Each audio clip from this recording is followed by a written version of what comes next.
When I reviewed the Mach-E base model back in February, I found it to be a perfectly serviceable EV, though its performance was more akin to similarly shaped electric SUVs like the Kia Niro or the Volkswagen ID.4 than the traditional muscle cars of my youth. Sure, the pony that I drove had plenty of get up and go, but it never really rumbled the depths of my soul like a naturally aspirated 4-barrel V8 could.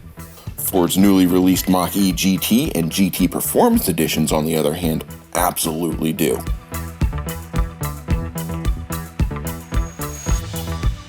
The GT starts at $59,900, boasts 480 peak horsepower, 600 foot-pounds of torque with a 0 to 60 time of 3.8 seconds, and an estimated range of 270 miles. The GT Performance Edition, alternately, starts at $64,900 with the same amount of horsepower but a full 634 foot-pound of torque and a 3.5 second 0 to 60. It's got a range of 260 miles. Those figures put the Mach-E GT on par with the Chevy Bolt and VW ID.4 in terms of drivable distance, though the Mustang outclasses them both in terms of driving excitement. Both the GT and Performance editions are readily discernible from the base model, thanks to a prominent badge on the rear liftgate and illuminated Mustang icon on the front grille. What's more, both sit about 10mm lower than the base model and include added styling on the front fascia. They also sport 20-inch rims and beefy fire engine red Brembo brake calipers.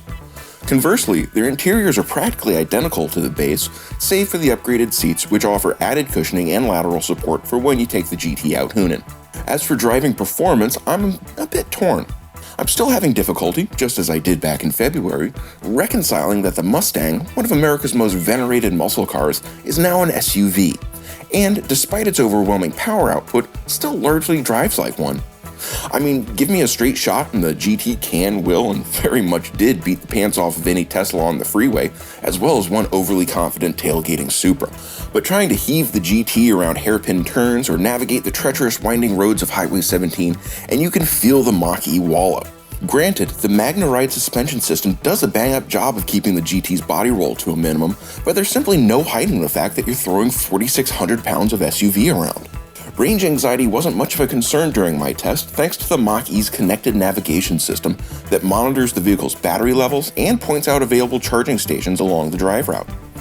And for the first 2 years of ownership, Ford is offering Mach-E buyers complimentary use of its 19,500 station Blue Oval Charge network.